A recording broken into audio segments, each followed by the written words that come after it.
and welcome to the RDS in Dublin. My name is Dermot Breen and I'm a member of the RDS Committee of Enterprise, and it's my pleasure to welcome you to today's discussion on how consumer behaviour is changing and the impact it is having and going to have on Irish businesses in the future. We're delighted to be able to host this webinar from the RDS as part of our Vision 2030 series of talks. This aims to harness the insight and expertise of thought leaders, influencers and innovators to identify the challenges and opportunities facing Ireland over the next decade. The focus is firmly on the future and what Ireland can do to ensure economic, environmental and socially sustainable development. And we're delighted today to welcome Conor Pope, Consumer Affairs Correspondent at the Irish Times, who will host today's discussion. Conor is a prolific journalist and well established as a leading journalist in the Irish Times, and as well as that as being Consumer Affairs Correspondent, he is actually now Ireland's leading consumer advocate. And in that role he holds many businesses to task for their deeds and indeed their misdeeds. So we look forward to Conor's leading today. Conor is joined by an expert panel who'll share their insights into the changes that have taken place and their thoughts on the future. And our panel includes Colin Gordon, who is founder of Engage Consulting and a former chief executive of Glanbia Consumer Products. Colin is one of Ireland's leading and most respected marketers with decades of experience in Irish business. In his most recent book, Marketing is in Trouble, Colin explores the world of marketing and how it's lost its way, and I'm glad to say debunks much of the myth and mythology around marketing. It's essential reading for anyone with an interest in marketing and has been internationally recognised as one of the best books in marketing in the last few years. McCarthy is the founder and managing director of MCCP, which is an independent strategy consultancy working with leading national and international brands to achieve transformative and sustainable growth. Kay's experience spans both client and agency side, and she's led many high-profile consumer campaigns for brands such as Fáilte Ireland, Coca-Cola, Nestlé and Xbox. Lucinda Kelly is the founder and chief executive of Popertee, which is focused on connecting retail spaces with marketers, brands and consumers. Since founding Popertee in 2016, Lucinda has worked with many leading brands including Facebook, Coca-Cola and Dyson, using data analytics to identify prime locations for pop-up shops and marketing campaigns. Please feel free to join the conversation today from your laptop at home by emailing your questions to enterprise@rds.ie. We'll take your questions as they come through towards the end of the discussion. And we'll put as many of those questions as we can after that discussion. So without further delay, I'll hand over to Conor to lead today's discussion. Thanks very much, Dermot. And I could just say welcome to everybody. I'm delighted to be here. I'm delighted to be out of my house, frankly, and off my couch. It's the first time in a long time that's happened. Because like most people in the country, I suspect I'm working from home and have been since March. I haven't been in the Irish Times building since the 8th or 9th of March, which if you'd said that to me a year ago, it would have been just unimaginable. This is my second hosting event in the online space in the last week. This is quite different to the first one because last Saturday I was the MC of the Irish Times Children's Christmas Party, in which I had to introduce Santa to all the kids. So that was a big, big challenge. And I suspect the challenge today won't be as great because there's literally nobody in the world more important than Santa Claus. But I suppose I'd start off by saying that our world has changed in so many ways over the last 10 or 11 months. And it's changed in ways that would have been unimaginable at this time last year. I mean, from, you know, we have lost the ability to grieve properly. We can't shop properly. We can't shake hands. We can't hug. We can't meet our families. We can't interact. We can't travel. I mean, our world has become so incredibly small and fearful because this kind of, I know that people knew that a pandemic was always a possibility, but it was always something that was in the background. It was never going to happen in our lifetime, but it has.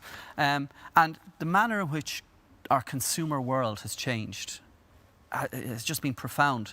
But I suppose rather than focusing on where we were and what we've all lived through, I think the purpose of this is more to talk about where we're going and how our world is going to be reshaped by our experience in 2020. And that's maybe where we could start off because, like, I suppose if you guys, I mean, you're the experts in your fields, so you know the truth about journalism, it's all smoke and mirrors, you know. We all pretend to be experts, but you guys are the real experts. You're at the coalface every single day.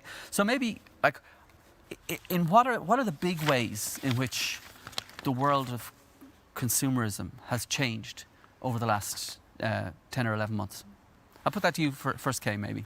Thanks, Conor. And I suppose it's hard to think what's going to happen going forward without talking about Exactly. the last 12 months or where we came from. And obviously what we saw in the last 9 months is an acceleration of trends that were on the cusp anyway. So if you look at online, people were moving towards online. And really what's happened is that that's accelerated, and maybe somebody in their 60s is now online, or 70s, who wasn't 12 months ago. So that's one trend, and that's obviously going to stay because people have found it very useful, very convenient.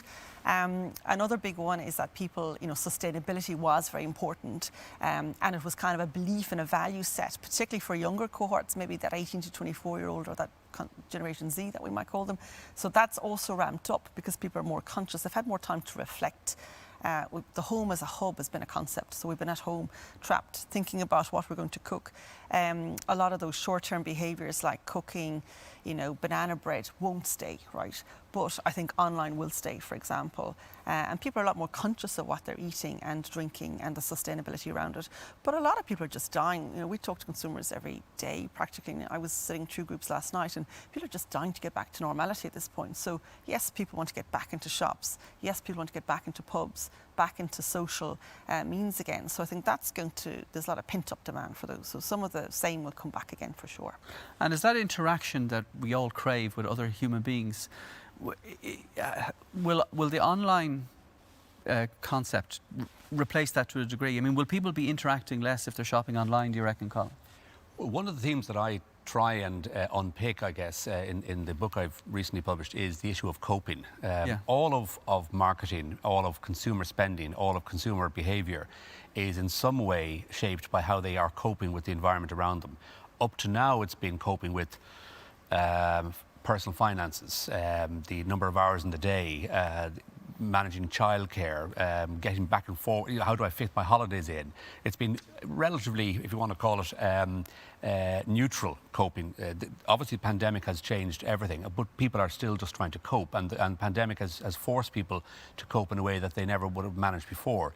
Online is an obvious way. Another way is people are much more focused on what I would call mission shopping. So they're going to get something rather than just to spend a day at leisure, which they might have been doing in the past. And if they bought something that was part of the experience, but it wasn't necessarily the ultimate destination or purpose of it, it was to be out. People are now much more mission oriented, and they're much less. In my sense, they are focused on the experience of the actual purchase, whether that be online or not, and they're very unforgiving if they're disappointed with that. So I bought something online yesterday. Within an hour, I got a personal note from the company in Longford, which I didn't even know existed in Longford. I knew they were Irish, which I was keen to do. But dear Colin, thank you very much indeed for supporting us. We really appreciate all our customers. If we can be of any help, it doesn't take much to do it, but it certainly expanded my experience. And people, therefore, I think are looking for more while they're trying to cope with a very, very, very different world than they would have been experiencing up to now. And we might talk about the shift to local in a minute, because that's obviously been a big thing over the last, since the start of the pandemic in March. But I wonder, Lucinda, like if shopping is no longer a leisure pursuit, and if you talk to an awful lot of people who work in that space, they would say that it is the most popular leisure pursuit in Ireland. People love to go shopping. Will that, if it becomes something else, if it becomes this, as Colin said, mission-orientated experience, does that drain a little bit from our lives? And do you think will we feel that in the next year or two, if we're not shopping for fun? Or do you think actually the experience of shopping with a purpose and a singular purpose might be good for us?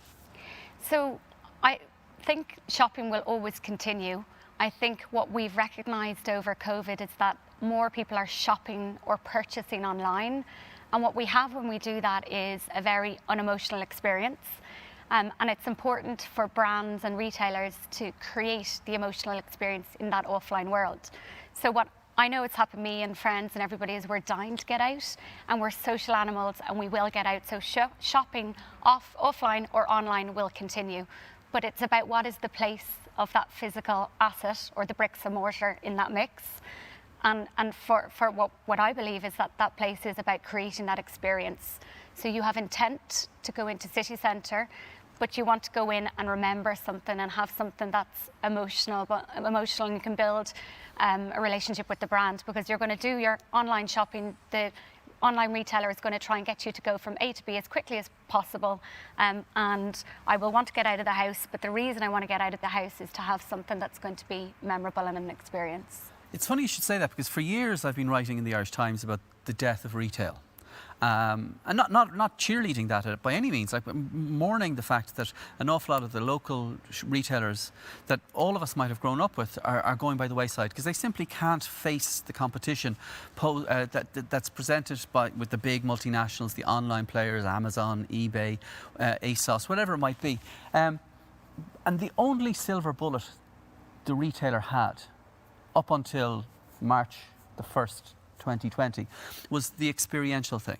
That what a bricks and mortar, what a physical shop could do that an online retailer couldn't do, it could create that tactile experience. And that could be anything from Dunn Stores putting in coffee bars in their shops, or Penny's offering manicures and eyebrow threading. Is that the word? Threading. There you go. In their shops. So they were giving people another reason to walk through the doors. It wasn't just about the acquisition of stuff or the buying of things. It was about having an experience. But surely today, the last thing anybody wants is that physical interaction and that face-to-face encounter with somebody, even if they actually do want it. But given the world in which we live in and the fact that COVID has impacted us all so terribly, what's the silver bullet now for retail? How can retail survive if that tactile experiential thing is just taken away? Yeah. So I think there's huge opportunity for retail. You can't assume everybody's going to go back to bricks and mortar. So retail really has to design and start thinking about customer needs and really lean into them. And what consumers are telling us is, look, I really miss those experiences. And we can see that. Everybody's out at Christmas at the moment. They're not always out buying. They're out to get the buzz. So people are coming back, but they're coming back. We need to realise that they have been online, so their expectations will have changed. So when it comes to convenience, they really expect things to be fast and easy. But in the bricks and mortar, they want that experience, so they want the environment to be safe. They want the queues to be well managed. And as we go to 2021, we know we'll be in and out of restrictions, most likely at least for the first half. But they do want those experiences, and whether that's a pop-up experience, and I'm sure Lucinda has some great examples in store, or they want, they want certainly service to be excellent. They don't want anyone not to know the product and be able to help them. And I think for Irish stores, there's a huge advantage, having staff who are friendly and to the point, fast, immediate, and delivering on the points, so that customer experience, knowing the product, even in changing rooms, having them designed so they can get in and out quite easily, and maybe they can order them. Cashless and payment systems will be rapidly revolutionised. Safe payment to go. Why not from the curation of the where you're trying them on. They'll want to see new, especially for higher products. Where it's luxury, you're selling joy. You're not selling tangible products. Yes, you can get it on Amazon, or yes, you can buy it online from that same store. You want to go into the store and talk about how it's built, how it's made, feel good about, justifying that purchase. So I think the joy of the experience, which we all love for brands, is what people need to feel in stores. So I think there's huge opportunities there to bring that to life. And I think certainly for Irish stores, smaller stores where craft is important, they want masterclasses, they want new things to do. And the store is a critical part of that delivery. And how does a retailer bring joy to the experience today? I'll answer that just in one moment. There is a kind of a background to all of this, and it may be looking at it from a different view. There are too many shops. There is going to be an evolution. It was probably going to have to happen anyway. There's too many pubs. In Ireland, we are very, very good at having an awful lot of everything. There's 22,000 solicitors. There's 12,000 estate agents. They'd all tell you they're essential to. And I'm sure, and they are certainly to themselves and to their families and to their immediates. They are absolutely. But we are very good at having an awful lot of everything. So an example would be I worked in the consumer goods business in the grocery area mostly for most of my life, a working life. Every time I went to a trade conference, there was talk of, we're going to open 400 stores. Everyone would say it. But there isn't enough room for all of them to have opened them. And now we're seeing some of that beginning to manifest, the results of that beginning to manifest, which is you can't survive equally by just spreading the thing so thin. I think the same would apply to a lot of other goods areas, whether it be beauty or whether it be boutique or whether it be cars or whether... I think there's an awful lot of everything. So there is going to be a natural fallout, and that might be tragic, and it is obviously for the people involved, but it is logical and it is to be expected. It's just happening much quicker than it might have happened otherwise. Same would happen with the pub business, I guess. And what happens to that space? Let's say if you take that's the big question. If you have a big street, Grafton Street, yeah, and let's say 20% of those businesses go. Yeah. I mean, isn't there a tipping point in retail? And you might know this, Lucinda, where if a certain percentage of the units are empty, suddenly consumers look at that space and go, "Oh, I don't really fancy going in there. It's dead or it's dying." Like, is there a danger we could get to a tipping point like that? And would that present an opportunity for a business like yours to create more pop-ups? Yeah, so that's all happened before COVID. Yeah. Like, why do people want to go down Grafton Street and see the same stores? There's nothing different because I'm going to go down that street and I'm going to go down the same one in London, same in Milan. So that happened the last couple of years. And it's about going back to creating interesting experiences, putting brands in that might be on a pop-up or short-term basis that I have to go in and see it quickly, bringing a mix of local brands in because you want to touch and feel their product, and actually getting out of the standard mindset that a lot of the traditional landlords have and going, it's okay to put them in for a low cost or on a short-term contract or for free. We'll give you a turnover base, we'll do something different. I think sometimes our mindset is still quite stuck in how it should be done, and we need to do our 10-year lease. And I think if we can take that step back and look at it, and what we do in Popertee is we look at it as a marketing asset.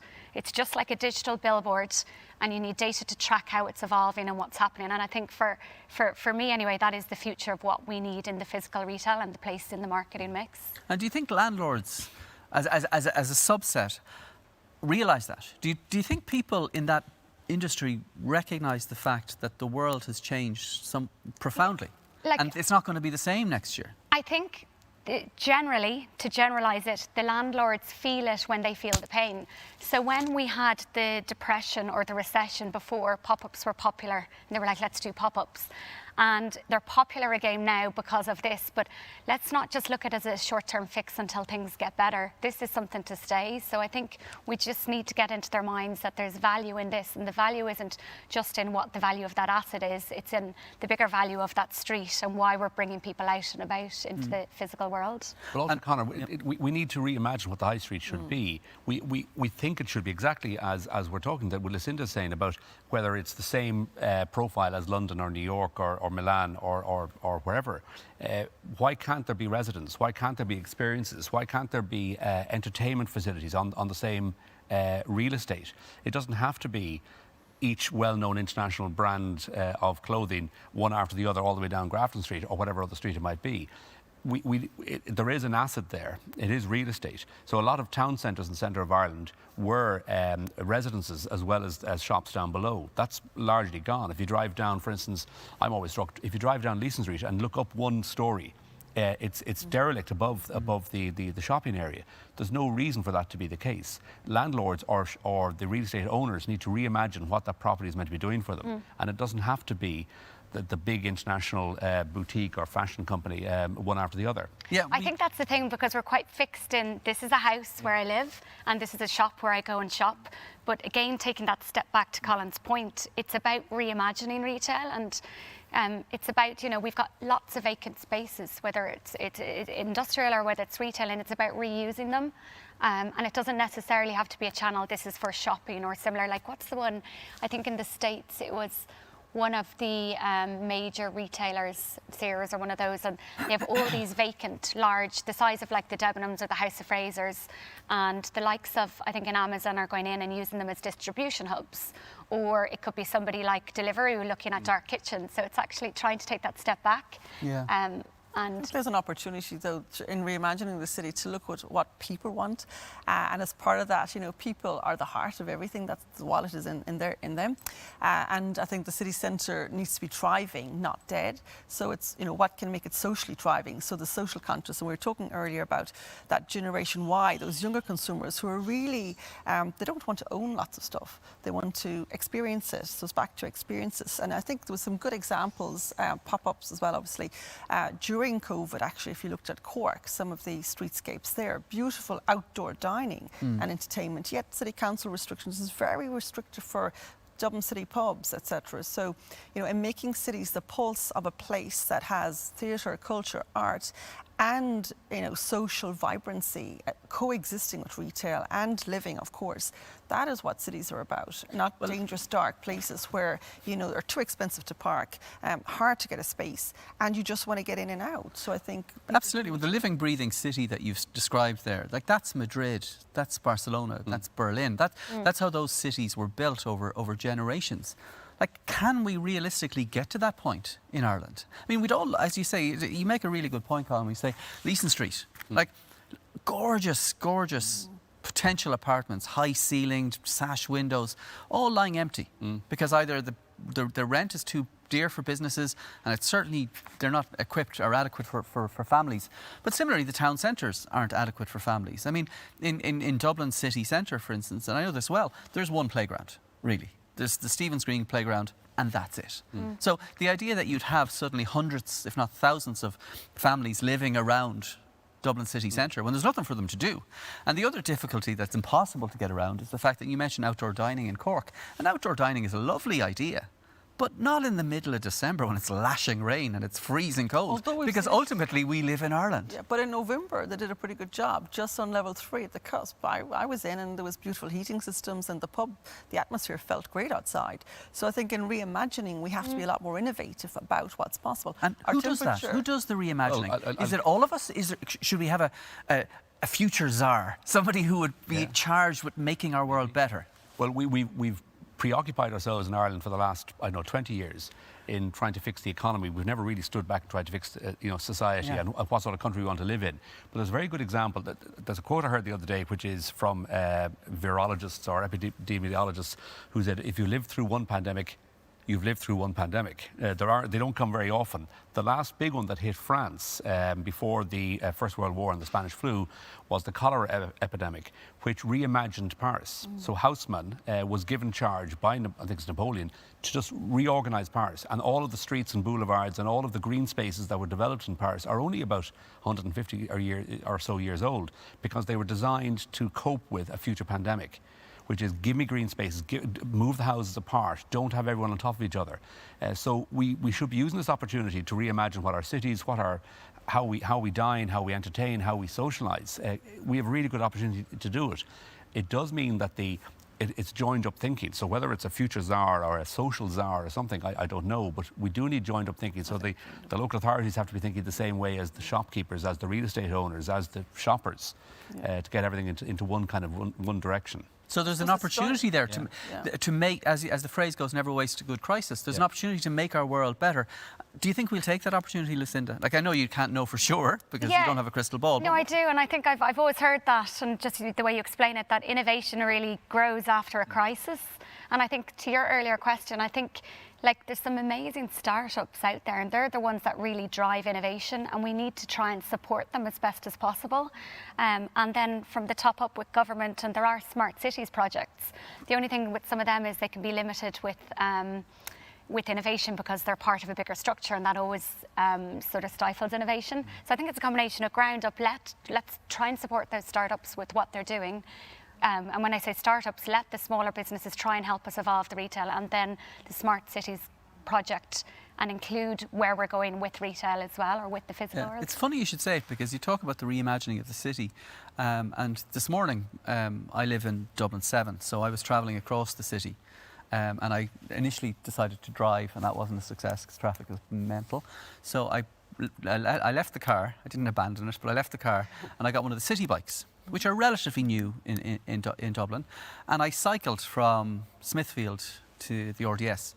And what struck me was that there's a cycle lane that has been built post-pandemic, all the way along the quays, and they have this little concrete barrier along some of it to stop the cars encroaching, and they have these bushes and trees to stop the cars encroaching on another stretch. Now that cycle lane was 10 or 15 years in the planning. And they couldn't get it right. They just couldn't do it. Dublin City Council were incapable. They'd drawn up multiple plans. There was objections. At one point, they had the bus corridor going through a building. Lots of things went wrong. But then suddenly, there was an imperative. There was a need for this because they had to create wider footpaths, and they knew people wouldn't be using public transport. And within 3 weeks, they had these cycle lanes ready to go. And is that something that we could learn from? And maybe it just requires the courage on the part of authorities to say, you know what, the appetite amongst the public is there, let's just do it. I think it requires mindset change and integration, joined up thinking. But I think I'm a strong believer that it's probably entrepreneurs, individuals who need a lot more input and economic support to do that, because the existing structures are so hardwired into old way of thinking. So I think certainly revolutions come out of these pandemics, but they come from people having big ideas, championing them and getting government support from the top and it being integrated. I think if it's left to authorities, it's going to take some time because of their structure, not because of any individual. So I think the structure needs to enable the change and the support at government level. And I think it needs to be driven, from the top down, not kind of left of centre or right. Well, you say that, but the Paris example that Colin gave, that presumably came from the state. It was the state deciding our cities aren't fit for purpose. They appointed Houseman, who was an architect. Yeah. He had a brilliant concept. He was maverick in his day, and he implemented it. And they facilitated that. So who's our Houseman? Yeah. Is it not who's like our Napoleon? Even with the vaccines coming out, FDA processes should be years long. Yet look at how quickly we've got it. So if you look at that analogy and bring it to this, somebody can turn it on quicker. Somebody should be able to. And that's the thing. But wouldn't it be terrible to waste the crisis? Yeah. And that brings me to the next question: how sustainable and how enduring are the changes that we've seen going to be? Will the mindset of consumers change? Will that mission shopping thing exist? Will the desire to shop local continue? Or this time next year, could we be sitting here and everything is exactly as it was in 2019? The two examples that are out there at the moment, and by the way, we're in the middle of a pandemic, so we don't know how it's all going to be to fix itself, and we really have to wait, I guess, for 5 years and look back. But as we are currently standing, Australia and China are the two examples that have been thrown up. Australia, having more or less come out of all of its restrictions, they are surprised themselves with how quickly they returned to normal. Is kind of the headline. And the other headline is that once the Chinese system was able to control, in whatever way the Chinese system does control its pandemic impact, it went back to the normal growth rates that were existing. So online had been booming. Online is a very strong growth engine in the Chinese system. It went into exponential growth during the lockdowns there. It has resorted back to the normal growth rates very quickly after they released the economy back to normality. So you get a sense that things may well not stay on the current trend lines, but the general themes may well persist. So the theme towards online, the theme towards more flexible working, the theme towards a kind of a fluid approach to life, to socialising, will probably persist, but maybe not at the rate that has existed or has come through in the last 9 months. But as you said, I think all of you have said that a lot of these things were happening anyway. There was that move towards the online shopping experience. There was that move towards the closure of retail spaces in town centres and the Walmartisation of society, whereby all the big retail is pushed out onto the fringes and towns are left to die. So does that mean if those things were happening anyway and we're going to revert to the pace at which they were happening pre-COVID, does that mean nothing will have changed? I think you said towns are left to die. I think one shift... Not here now, but in the States it's happened. It hasn't happened here yet, but it's... But it was happening, in fairness. Yeah. It was, because it was all about... But the one shift that's happened that I think is for the better is about the growth again in neighbourhood towns. Yeah. And I live in Stillorgan, and I never knew some of the stuff I had in Stillorgan or Blackrock. And I like it, and I like walking the dogs there now, and I like the coffee shop. And I think that is here to stay. I think the neighbourhood towns and the demand we're getting in Popertee is from brands looking at more of the suburban areas outside of city centre. So I think that's not just for the pandemic. I think that's here to stay. Yeah, and that's been a really interesting phenomena of the pandemic. There was the local experience. Like everybody I meet, everybody I talk to, they talk about how they now value their local butchers, their greengrocers, their bakers. Like, is that something, do you think, Kay, that'll endure? I think it will, because hybridisation will endure. So people will want to work at home 2 or 3 days a week, especially if you're travelling in from maybe Dalkey or South Dublin or Cork or Carlow or Kilkenny or Naas. Why would you want to waste an hour on a train rushed up against somebody? So I think if we say that hybridisation is likely to stay, one of these most likely things, then in that those local stores should still thrive, and the home as hub will thrive. You know, people have invested lots of money in their barbecues in their gardens, so they're certainly not going to ditch that and change motion. You know, of course, they're dying to get back to that holiday overseas. I think after their health, the holiday is the number one thing on their destination. But when they go out, I think they won't put up anymore with, you know, food that's not quality, and we've seen loads of great quality in Irish food recently. It's brilliant at the moment. They won't put up with bad service, you know, so their expectations will have changed. They will want stuff fast if they order it online, and they will want the staff to know them and that personalised service. So I think certain things will get better and will need to get better for them to survive. And it's back to some of the basics, I suppose, that we've always known. Good customer service. What is that in the new era? People will want it quick, they want it sharp, and they'll want that experience. And I do think that when people will go out for a day of their time in the future, they'll want to get a lot of experience for that day. Whereas before we used to rush around, remember, we couldn't have the time to pick up your dry cleaning. You rushed everywhere. I think now people have reflected and understood the value of each of these experiences and where to put their time, so that they're coming back with that lens. But of course they're going to go back and they're going to spend because they're dying. There's lots of pent-up demand. So I think there's going to be a big soar in certain products and certain experiences. And I think it's a question of how the ones that are going to fall out will deal with it, and basically how the experiences in store will deliver to those new needs. And do you think customer service has improved since the start of the crisis? I certainly think people are more conscious of it. The shoppers are more conscious of it, and they're more conscious of it being evidenced locally, because they're able to actually interface and engage directly with the person providing that service, whether it be the butcher or the small boutique or the petrol station. The recognition piece, and maybe that's an Irish thing, I'm not quite sure, but certainly the idea of being recognised or being thanked, or being in some way conversed with, is invaluable, because my wife works as a therapist. One of the things that she's noticed in her very increased workload over the last number of months is how lonely people are. And there is no better way of and obviously some people can't get out because they are cocooning and so on, but there's no better way of breaking loneliness than actually talking to someone. So whether it's on the walks that you know people are actually engaging now on walks, they're engaging in queues, obviously socially distanced, but they're chatting, they're talking. They don't have an awful lot to talk about because we're also restricted in what we actually are doing. But there is that sense of people wanting to network, wanting to socialise. So I think that's a valuable thing, and that's best done locally, to be quite honest. And what do you think, Lucinda? Yeah, I mean, I think it's become organic that customer service is better. It's not a strategic initiative from a business going, let's be kinder. People are kinder now because of this pandemic.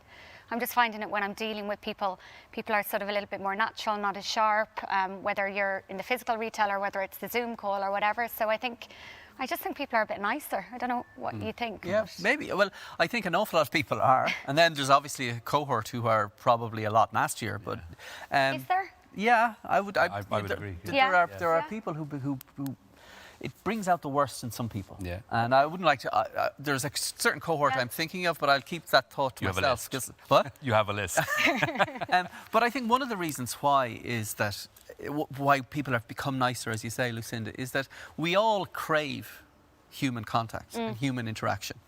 And we've all been starved of it. And I was writing a piece for the Irish Times last week or 2 weeks ago, and I wrote probably the saddest sentence that I've ever written in my life, which is that the place I've spent more time apart from my home this year, the most time apart from my home this year, was Lidl.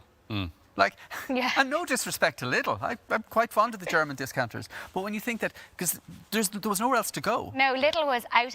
Yeah, absolutely. And I used to walk up. I became obsessed even more than I was with the middle aisle, because I could actually buy something that wasn't food. Yeah. And I think and I think an awful lot of people had that experience. And I think maybe that has. And then there was the whole be kind thing, and I think we all started to really value, in a way that maybe we didn't in the past, the retail workers on the front lines, because they were the ones in March and April that were taking the risks to keep us fed. And I'll never forget the first day when Leo Varadkar announced that the schools were closing and there was a partial lockdown happening. I went to Tesco in Dublin 7, Cabra, and I went to the Lidl near where I live. And the panic on people's faces, I'll never forget it. And we all know that the shelves are stripped of toilet paper and flour and yeast, something that I'd say had never been bought by anybody. And suddenly you couldn't get it. And it was genuine fear. But I think that fear has kind of slowly been replaced by a recognition that, we're not going to run out of this stuff. No. The supply chains are solid.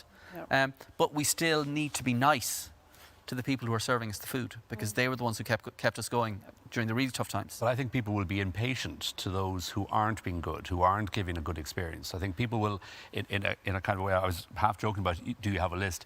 I think people have a mental record of where things have been good and bad. And people will, I think, respond accordingly. There is a sense that people are enjoying and very much engaged with where it's positive. And they'll be very, very impatient in the future. With those who haven't been, for whatever reason, overpriced, bad service, sloppy, nasty. People will, I think, be quite impatient with that going forward. So I think the impact of the pandemic generally could have many different ripples.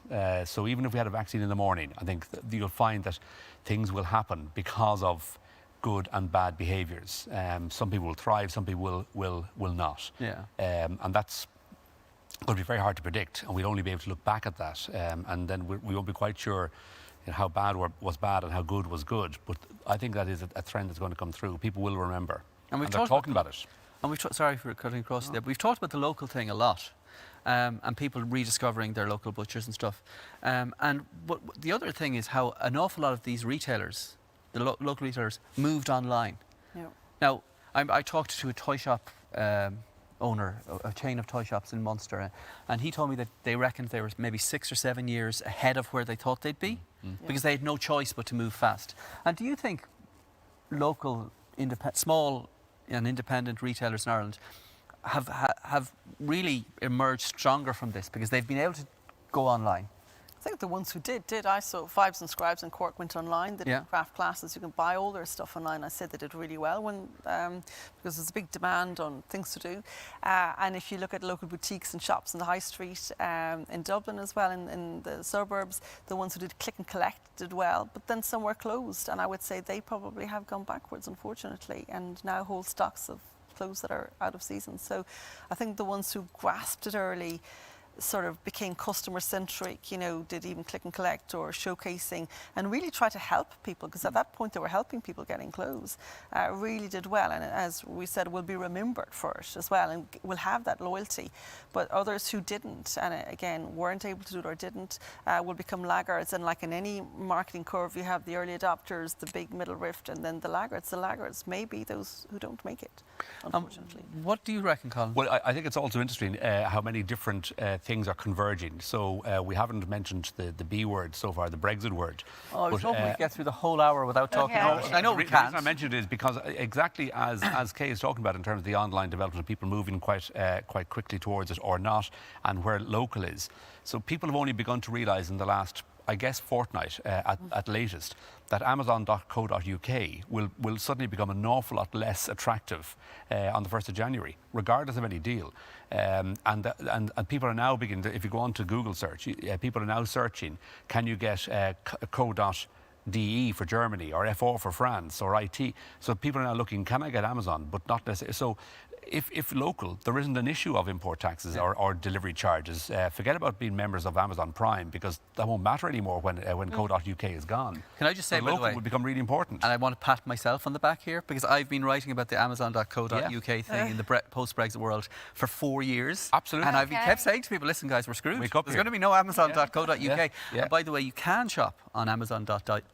You can. Because they have a bilingual site. Yeah. You can also In shop on France, so Amazon.es and Amazon.fr. Yeah.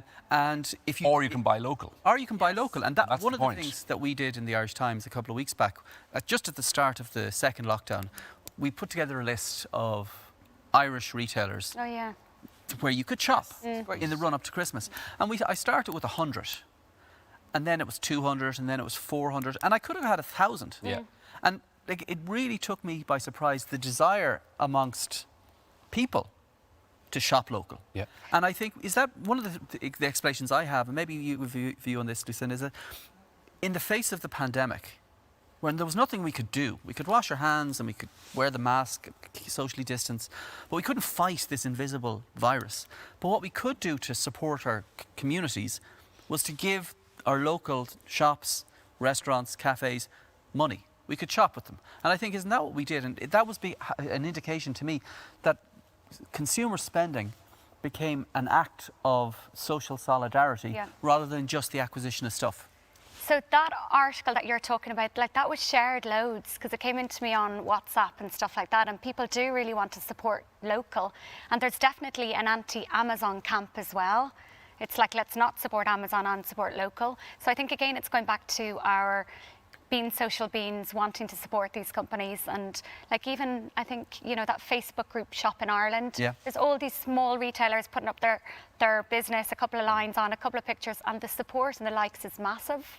So I think that's brilliant. Yeah. And that is here to stay as well. And it's like, how do we enable those smaller retailers, one-man bands, to actually, again, get into bricks and mortar without having massive rents or anything, to get them not only their online channel, but actually get them in the mix so that people can go and visit them and they can trade even better. Okay.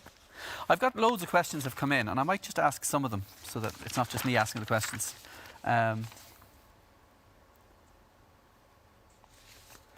I suppose this is one that we've kind of touched on. It's from Gillian Mahan, and you all might have a view on this. In fact, you probably do. It's given that COVID-19 has hastened the changing consumer mindset across the generations, and there's been this push towards online shopping and the virtual experiential participation. How can young and smaller retailers compete with big brands and omni-channel presences? Can a small little brand in Ireland really compete against the giant players in the space? Yes, I think they can. Yeah? I think it is about the experience. It is about the personal contact. It is about the after-sales service. It's not just about the sales. It's about building the relationship with that shopper, so that that person, he or she, will feel good about coming back, good about the purchase, and good about coming back, and also good about referring that experience on to other people. It's granular. It's the way we all would have read about in the past. It's coming back. The history is coming back to be present, which is it's not just a transactional arrangement. It's bigger and more than that. It's exactly as Kay said. It's an experience piece, and whether that is omni-channel or whether it's one channel, that's going to become more important. And I would add to that as well, absolutely, that we need to have really clear, differentiated products. So there's no point selling the same product that the big guy has down the road that you can get anywhere.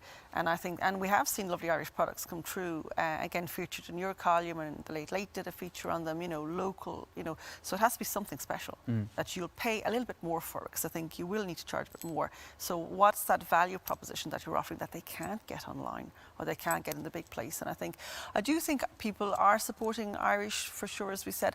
However, I don't think that will continue automatically unless you do have better products and better services, because when people will have a lot of money, they will go down to the high street or go online, they'll buy luxury goods, and they want it made in Milan and look good and be a big brand. I do think people who are maybe a bit more cash strapped and people will want to support Ireland, but I don't think we can assume that that'll continue. No. I think you have to fight for that space really hard. And do you think people will, because like prior to 2020, people were driven almost exclusively by price. Whereas if you look at all the studies now, they're suggesting that people are driven more by a desire to support the local community. And I just wonder, Lucinda, there's a question here that you might have a view on, given your role in the pop-up business. Despite consumers, and this is from John Whelan, despite consumers shifting towards online channels, will physical retail outlets remain a critical part of tomorrow's shopping journey in terms of both brand engagement and purchase execution? Yes. They're very clever, these people, aren't they? These are really good questions. These aren't simple questions. Yeah, think on the spot. Absolutely, it's part of the place, and we spoke about it because that physical space or place is about the experience. I think going back to the last question as well is we need to empower the smaller retailers or smaller brands, because it's fine for us bigger companies to sort of plan and execute and strategize, but they need their hands held a bit more in how they can do it. And cost is a big factor that inhibits them at the moment. So we need to look at a new retail model, I think, that will allow them to go into a physical bricks and mortar and potentially be on a turnover basis or something that's not blocking them from a fear that it's going to be too expensive and they're not going to make money from it, because the demand is there. I believe the demand is here to stay for Irish, and we will pay a little bit more premium for that.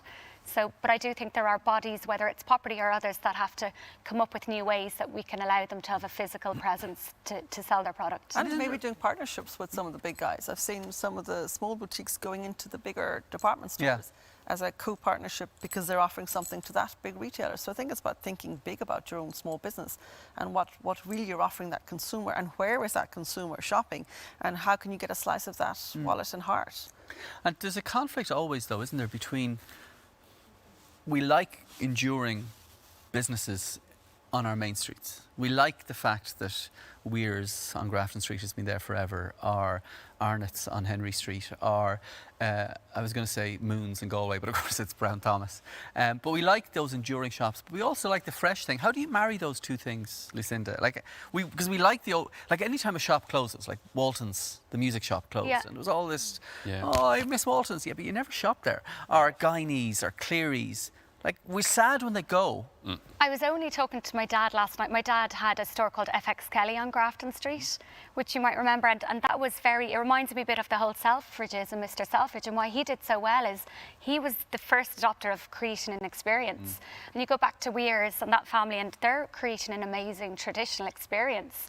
So if we enable these local brands to go, what's your real brand values, and the stuff that Kate's really strong in, and let them have that place. And I think for me that magic mix on the Grafton Street or wherever it is those lovely traditional retailers combined with the bigger FMCG brands and who want to do their big experiences, and that's I think I bought my first ever suit in FX Kelly. It was a suit shop. Did you? Yeah. But and again, men's retail, like I look at some of the international men's retailers doing well, and they're doing them through showrooms. It's not about setting up a new FX Kelly and we're going to roll out 300 stores. It's actually about looking at how we have a showroom. It's all going to be executed online, but the combination or the convergence of the online and offline. But certain shops were doing very well pre-pandemic. So the likes of, I live out on the south side, out in Dalkey, Caveson's in Glassstool was thriving, Morton's is thriving, Nolan's, whatever Nolan's is now called out, in Clontarf, thriving. And similarly, there are similar ones, Ivan's of Caherdavan in there, thriving. But that was before. Why? Because they offered a really good range, fantastic personal experience and a sense of community. And the community wasn't just, I'm in the community, but they built a sense of community. So you felt different, you felt better.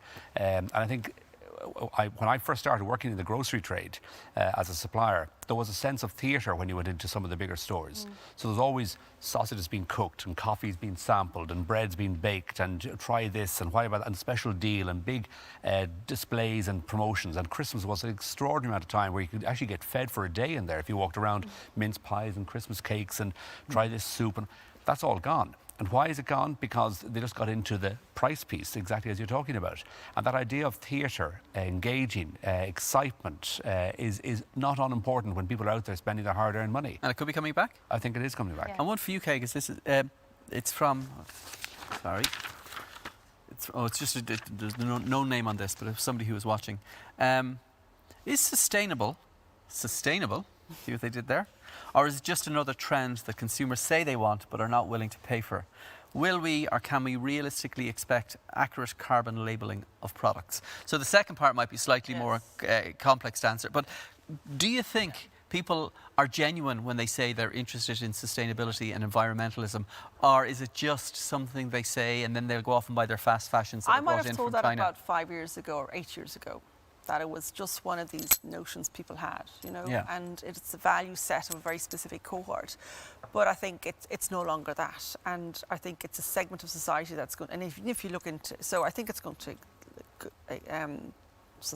be sustainable, because it is now, government is now owning it, so making Ireland green, making energy clean, and with mandates around it. So it is happening all around us, whether we like it or not. So I think it's filtered into the mainstream, so it's no longer, like veganism. It's no longer a niche, dietary or an elective kind of trend. I think it is mainstream.